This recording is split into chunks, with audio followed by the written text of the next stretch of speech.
my friend Liz, who is one of my favorite creators on here, I'll tag her below, has been having this conversation on her page for a little while now about the infighting that goes on the left and how unproductive it is, right? And how harm reduction is a thing, and that anybody on the left that is arguing that we should withhold our vote for a single issue or that we should demand something in order for us to turn out to vote is just really harming the most marginalized among us, right?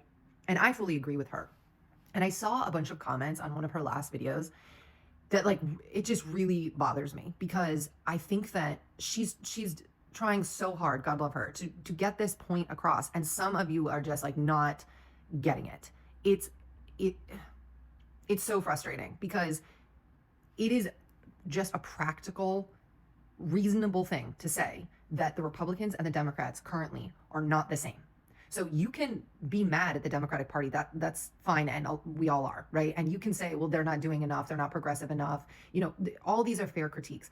But what I think that some of you miss is that the more that the narrative is the critique of the Democrats, the more that that's the conversation that we're having, the more you are convincing the 90 million people that didn't show up to vote at all that both parties are the same. And so you can sit in your, intellectual and privileged position and say, yeah, but there's nuance here and we have to have this conversation and we need to push back on our politicians on our side and all this. And I don't disagree with you. But the problem is who you're speaking to, who is listening to that are a bunch of people that didn't vote. So all that ends up happening is that people that don't normally vote throw up their hands and they say, oh, I'm just so tired of all of it. I'm so tired of politics. And then we have apathy. And that's how we're here, truly. MAGA is a small minority of the population.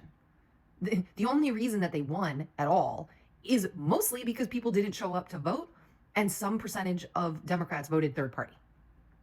So it's not that you're wrong in saying, well, the Democrats aren't doing enough. They're not pushing back hard enough. They're not pushing forward progressive enough policies. I'm not saying that take is wrong. It's right, but you're missing the fact that not everybody is as tuned in as you are. Not everybody is going to understand the nuance. So if you just continue to have these conversations online about how the Democrats suck, then all these 90 million people that didn't turn out to vote just go, oh, see, all politicians are bad. It's not even worth me showing up. And we have this massive apathy and we end up with right-wingers. So my thing is, you're not wrong in saying those things and we should push back on them. But can we wait to do that until we actually have some power? Can we just rally behind Democrats in general as the opposition party to get